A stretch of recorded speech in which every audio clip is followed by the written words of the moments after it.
Asinibingelele sinamukele ngaphansi kwe-YouTube channel uSiba lukaZulu.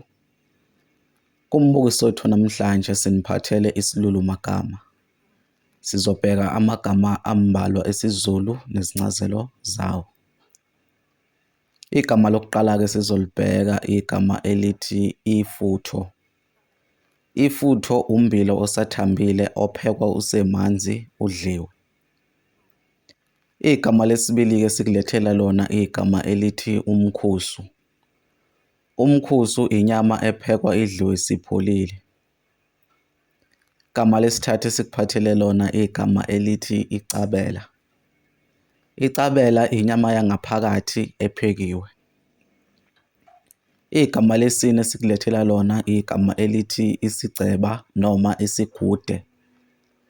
Kanti-ke la magama asho ubhanana wasendle. Igama lokugcina esikuphathele lona igama elithi isijabane. Leli gama-ke lisho imifino ebondelwe ngempuphu. Asibonge ukuthi ube ingxenye yombukiso wethu namhlanje. Asiphinde sikunxuse ukuthi usubscribe ngaphansi kwe-YouTube channel. Uma ungakazi usubscribe, ushiye ukuphawula kwakho lapho kuma-comment, uphinde ulike nevidiyo yethu namhlanje.